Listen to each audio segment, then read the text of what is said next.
boa noite. Está no ar o TJ PUC, produzido pelos alunos do segundo ano de jornalismo da PUC Campinas. Boa noite. Confira agora os destaques dessa edição. Moradores da região do aeroporto de Viracopos sofrem com a incerteza da desapropriação. Mesmo com redução das tarifas de ônibus, manifestações ocorrem amanhã no centro de Campinas. Quase 6 meses após a tragédia de Santa Maria, fiscalizações em bares e casas noturnas diminuem. E ainda, uma entrevista com o professor Paulo Scheida, um dos destaques da 4ª Bienal Internacional de Gramado, no Peru. O fantasma da desapropriação. É assim que os moradores da região do Campo Belo se referem à ampliação do aeroporto de Viracopos. Há 20 anos, a região do Jardim Campo Belo, próximo ao aeroporto de Viracopos, sofre com a possibilidade da desapropriação. Os moradores da cidade Singer, um dos bairros que compõem a área, foram surpreendidos na manhã do dia 25 de fevereiro com tratores entrando no bairro. Quando a moradora Elisângela e seu filho de 3 anos saíram, as máquinas já haviam demolido seu muro e estavam avançando em direção à casa. Estou sofrendo psicologicamente muito abalada, estou pagando a psicóloga, medicamento para o meu filho, que ele não está bem. E assim, eu saio para trabalhar e já volto morrendo de medo, porque eu saio para trabalhar, eu tenho medo de amanhã ou depois minhas coisas estar no chão. Foi de fato um cenário de destruição mesmo. Ele destruiu não só boa parte das casas e dos muros das pessoas, como destruiu também sonhos e destruiu o psicológico de todos que moram aqui e de muita gente que mora na nossa região inteira, né? Porque a região toda sofre com esse fantasma da desapropriação. De acordo com um levantamento feito pela Unicamp, a ocupação mais recente da região ocorreu em 2009, no bairro Jardim Colúmbia. Entretanto, a maior parte desses novos moradores já foi retirada do lugar através de forças policiais. Nesta área do Jardim Colômbia, a Aeroportos Brasil pretende construir galpões de armazenamento. Por isso, abriram esta vala para que os moradores não pudessem avançar o terreno. Segundo o presidente da Associação de Moradores do Jardim Colômbia, a prefeitura alega que a desapropriação será feita a longo prazo. É uma coisa que deixa todo mundo apreensivo, já volto a dizer, e ninguém dorme tranquilo, ninguém vive tranquilo, porque fica com medo de fazer a sua casinha e, devido a não ter uma data, não ter nada, perder tudo. O processo de desapropriação está sendo feito pela Infraero em parceria com a Advocacia Geral da União em Campinas e a Prefeitura. Abrange loteamentos urbanos, chácaras e propriedades rurais. Serão desocupados em média 4.000 terrenos. Mas pela Macrozona 7, eles mencionaram em 28 mil famílias, que são em todo ao redor do aeroporto. A Macrozona 7 foi um projeto feito pela Prefeitura de Campinas, um projeto onde ela envolve o desenvolvimento dessa área ao em todo. E nós, moradores aqui, vamos atrapalhar esse desenvolvimento. Com o choque e com a incerteza do que ainda está por vir, os moradores se mostram indignados. Eles não chegam para falar para a gente se vai pagar os direitos da gente, nada, só fica falando que a terra é deles. Só que até agora eles não deu motivo nenhum, não mostrou documentação nenhuma que aqui a terra é deles. Enquanto não prova o contrário, eu vou ficar aqui sim.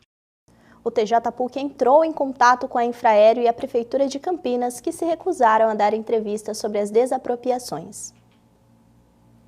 As consequências violentas dos protestos contra o aumento da passagem de ônibus em São Paulo e a redução da tarifa em Campinas não mudaram os planos do movimento. Mãos ao alto, você está em Campinas. A tarifa de ônibus em Campinas será reduzida de R$ 3,30 para R$ 3,20. O desconto de 10 centavos passa a valer a partir do dia 30 de junho.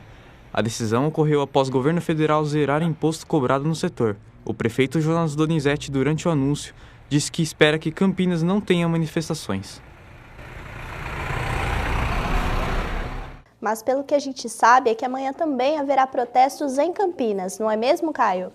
É isso mesmo, Letícia. Amanhã a população vai às ruas para pedir o retorno da tarifa de R$ 3,00, que era cobrada até dezembro passado. Mesmo porque R$ 3,20 é o preço de São Paulo, local de onde vieram todas essas manifestações. O protesto organizado pelo grupo Mãos ao Alto, Você Está em Campinas, acontece a partir das 5 da tarde e tem concentração no Largo do Rosário. Até agora, 67 mil pessoas confirmaram presença no Facebook. Ontem, em reunião entre a PM e a equipe da Prefeitura, foi decidido que a Polícia Militar caminhará ao lado dos protestantes, enquanto a Guarda Municipal ficará responsável pela segurança da Prefeitura. Além disso, A IDEC confirmou que será feito um desvio do trânsito e das rotas de ônibus durante o protesto. De volta para o estúdio. Obrigado, Caio. Moradores do bairro São Bernardo retomam abaixo-assinado para a desativação da penitenciária feminina de Campinas. O Cadeião, como é conhecido, foi inaugurado em 1976 como penitenciária, próxima à Avenida das Amoreiras. Depois de reformas que custaram ao governo R$45 mil, em 2005 foi transformada em penitenciária feminina de Campinas, recebendo presas de Tatuapé e Franco da Rocha.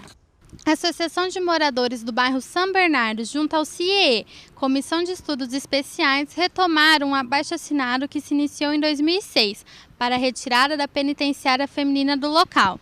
A intenção é transformar o Cadeião em uma extensão da Praça de Esportes Roger Ferreira. O abaixo-assinado já está com mais de 4 mil assinaturas. O presidente da Associação dos Moradores, Walter Gratti, diz que o objetivo é conseguir mais de 5 mil. Estamos voltando a esse movimento para desativar a cadeia do São Bernardo, também tentando conseguir mais 5 mil assinaturas. O obstáculo é transferir as detentas que hoje se encontram na penitenciária. Para um dos mais antigos moradores do bairro, a retirada do Cadeião melhoraria a imagem do bairro e a segurança. E precisa acabar com isso aí, né? Precisa acabar com isso aí, porque é muito perigoso aqui, né? O povo quer que tire a cadeia de lá. Melhorar mais o bairro, dar um pouco mais de moral no bairro, né? Apesar da iniciativa, nem todos os moradores são a favor do abaixo-assinado. Não é uma coisa legal de ter perto, mas é um mal necessário. Se não for aqui, vai ser em outro lugar. Então, vamos cuidar muito bem do que já tem. Vamos deixar isso aqui modelo para ter a necessidade de ampliar. Porque aqui já está ruim, aqui é mal cuidado. E a gente ainda quer ampliar, quer dizer, aumentar o problema. Sérgio, como morador do bairro há 40 anos, diz que já viveu situações de risco, quando ainda a penitenciária abrigava homens, mas que com a mudança para presídio feminino a situação ficou tranquila. Há muito tempo atrás, quando era masculina, teve uma rebelião num domingo, mas isso há muito tempo, e foi uma experiência não muito legal. As assinaturas recolhidas com abaixo-assinado serão entregues ao CIEE e passadas para a Secretaria de Administração Penitenciária do Estado de São Paulo. A Secretaria Administrativa de Penitenciárias não se pronunciou sobre o assunto. As inscrições para o ProUni começam nesta sexta-feira, dia 21, e vão até o dia 25. O resultado da primeira chamada será divulgado ainda no dia 28 deste mês. Nesta edição, o ProUni vai oferecer mais de 90 mil bolsas, sendo mais de 55 mil integrais, ou seja, 100%. As informações são do Ministério da Educação. Campinas é destaque no tiro com arco. A Arco e Flecha Brasil é o único local propício e de acesso aberto a todos para a prática do esporte na região. Pouca gente sabe, mas Campinas é um dos polos do tiro com arco na região. Além do campeonato estadual e nacional outdoor ser realizado na cidade, esta escola já formou cerca de 1.200 atletas desde 2003. O pioneiro do arco e flecha na região, Domingo Lopes Oliver, fundou o campo de tiro com arco do Círculo Militar de Campinas em 1974, mesmo ano em que aconteceu o primeiro campeonato brasileiro outdoor. Foi lá que o diretor da escola, Jenner Sato, começou a treinar com seu filho. A fundação da escola visou uma maior inclusão da comunidade regional. Como o clube é um clube fechado, quer dizer, você tem que ser sócio do clube, a gente tinha uma demanda muito grande de pessoas querendo praticar a modalidade. Então daí surgiu a ideia de estar abrindo um espaço, um espaço privado, mas que pudesse absorver a comunidade de Campinas e a região. Em termos olímpicos, o Brasil dificilmente terá chances de medalha para 2016. Os 2 anos e meio que restam até a competição não são o bastante para formar um atleta completo. Além disso, segundo o diretor da escola, a procura por treinamento não aumentou com a proximidade da Olimpíada no Brasil. Então, o número de pessoas que ingressam na modalidade é sempre constante. Aumenta um pouco na época de Olimpíada, de filmes que tem o tema de tiro com arco, né? O pessoal tem bastante curiosidade, mas assim, não acontece que nem o futebol, que tem um volume grande, ou tênis. Adriana Petralha treina o esporte há 7 anos, trabalhou na escola como instrutora e é formada em Educação Física pela USP. Para ela, o tiro com arco desenvolve não só o condicionamento físico, como o caráter. Quando você é educador físico, você sabe que você pode oferecer para uma pessoa qualquer tipo de ensinamento ou educação durante uma aula. E com todos os esportes isso é uma verdade. Com o tiro com arco também. Disciplina, organização, concentração, todo tipo de coisa é importante e é fácil de ensinar aqui e é prazeroso e tem sempre uma boa resposta. No próximo bloco, exposição sobre o corpo humano pode ser visitada no Shopping Dom Pedro. E ainda 2 iniciativas em Campinas que compartilham a cultura. O TJ PUC volta já.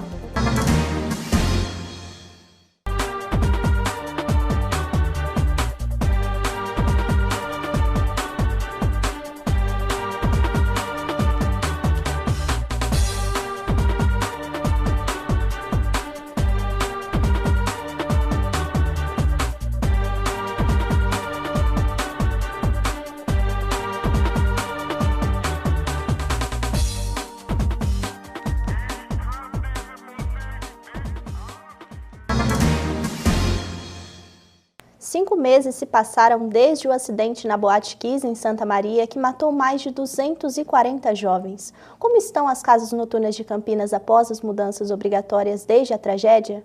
E a fiscalização continua regular?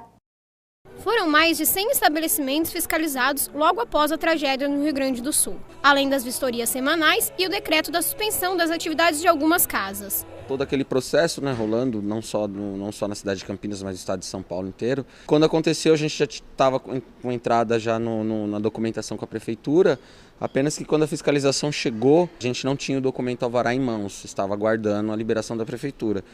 E no caso os fiscais atuaram, não só a gente como a maioria das outras casas, porque não tinha documentação, a gente apenas o protocolo e não tinha como validade para eles. Entre os estabelecimentos vistoriados estão casas noturnas, bares e casas de shows. Para um funcionamento regular, a prefeitura exige que os locais apresentem o AVCB, que é a vistoria do Corpo de Bombeiros, e o alvará regularizado dentro da data de validade. Desde a tragédia acontecida em Santa Maria, em 27 de janeiro, casas noturnas e bares de Campinas sofreram forte fiscalização da prefeitura. O que acontecia semanalmente, hoje acontece uma vez por mês, em média. Das 115 casas fiscalizadas, apenas 8 não precisaram realizar nenhuma mudança. Outras 9 permanecem lacradas até hoje e algumas, segundo a prefeitura, continuam funcionando irregularmente. Além da documentação em dia, as casas também tiveram que apresentar outras mudanças, como a implantação de placas de segurança, sinalizadores de saída de emergência, extintores de incêndio recarregados e placas de proibido fumar. Eles passaram a ver mais essa questão, a ter os equipamentos de segurança mais visíveis só e a respeitar mais os equipamentos. Antes eles depredavam muito extintor, nego-abria. Para os clientes, a mudança é positiva, embora eles acreditam que seja temporária. Acho que assim, melhorou em um ponto, mas eles continuam superlotando às vezes as baladas. Então eu acho que é mais a questão do susto e a hora que passava, eu acho que vai voltar a ser o que era antes.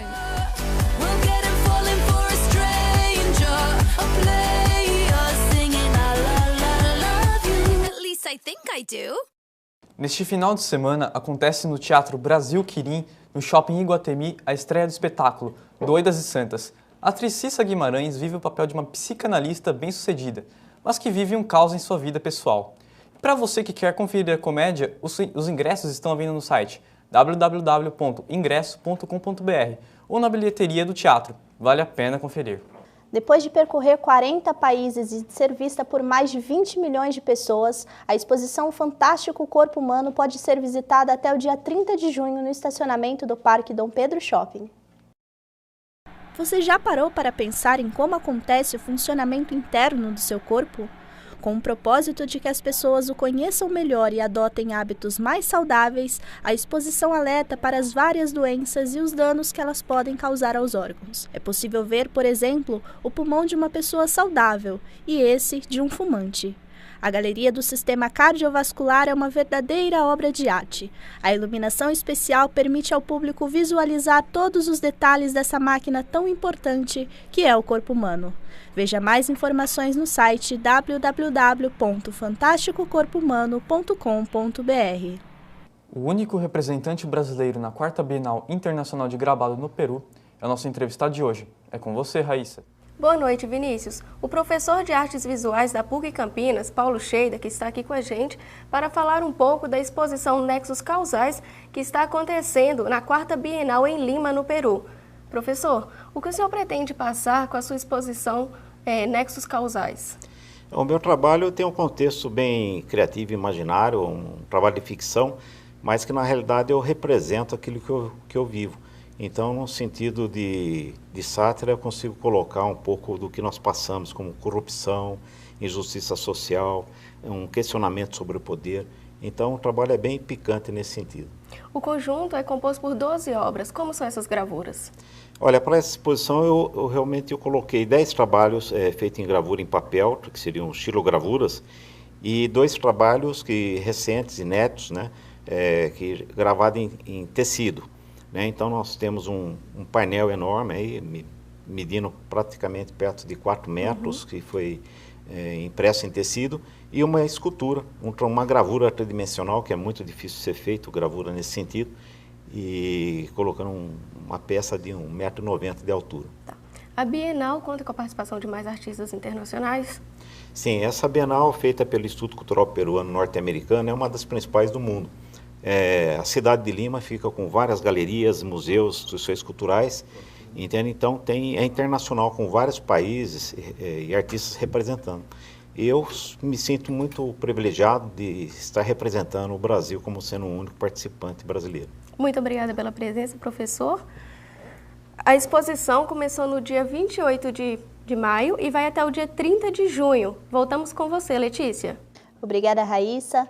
Diversas iniciativas estão sendo criadas sem o apoio do poder público para produzir e divulgar cultura em Campinas. Conheça agora 2 dessas iniciativas, a Manada Cultural e a Feira Contemporânea Domingo. William tem 22 anos e divide o tempo entre o trabalho como tatuador e a mobilização em prol da cultura. A ideia do espaço Manada Cultural surgiu de uma necessidade de conciliar essas 2 funções. Surgiu da ideia de 2 amigos, na verdade, que a gente pensou em montar um espaço legal, assim, que a gente possa trabalhar e, ao mesmo tempo, fazer alguma coisa de útil, assim, para a sociedade, né? Da cultura, alguma coisa assim, divulgar alguma arte, né? Mantido sem auxílio financeiro do governo, o espaço conta com a loja, que promove bailinhos com discotecagem em anos 80, e o estúdio de tatuagem, que incentiva artistas e grafiteiros a expor e promover os trabalhos no local. A gente tem focado bastante em exposições de artes, né? Tem alguns quadros aí, tem um pouco de arte urbana também, em grafite, tem bastante as vendas do Clube das Pin-Ups, que é mais uns bazares, né? E é basicamente isso, assim. Mistura tudo, né? Tem rap, tem grafite, essa coisa jovem, que a loja Clube das Pin-Ups também tem essa coisa de ritmo jovem, a gente brinca sempre com isso. Então acho que tá legal estar aqui, nesse espaço. Além da Manada Cultural, Campinas tem recebido diversos projetos para promover cultura. Um deles é a Feira Contemporânea Domingo, que acontece regularmente e tem mais de 8.000 curtidas no Facebook. A feira tem desde comidas típicas de feira, loja, até exposições de arte, grafite e apresentações musicais. Além disso, já recebeu artistas conhecidos, mas o objetivo é dar espaço para quem está começando. A nossa ideia principal é incentivar os jovens artistas, designers da região, que estão começando aqui, assim como nós. Com um conceito diferente, a feira propõe uma entrada de valor sugerido, no caso, R$15, mas a contribuição pode ser feita com qualquer outra quantia. Nós não temos a intenção de excluir ninguém. Então, a pessoa às vezes não tem dinheiro para contribuir, ela pode vir, vai ser bem aceita. Agora, se ela quiser, se ela achar que ela pode contribuir, nós sugerimos um valor de R$15, tá? Mas se ela quiser contribuir com 50, será muito bem aceito. Se quiser contribuir, se puder contribuir com 10, com 5, tem pessoas que não contribuem com nada, eu acredito que por não poderem, né? A feira acontece todo domingo, das 11 às 23 horas, na rua Leontina de Carvalho Siqueira, número 38, Jardim das Palmeiras. Já a Manada está aberta de segunda a domingo, das 10 às 18 horas, na rua Padre Vieira, número 733, Centro. O TJ PUC de hoje fica por aqui. Boa noite. Boa noite. Nós encerramos essa edição com mais algumas imagens de gravuras do professor Paulo Scheider.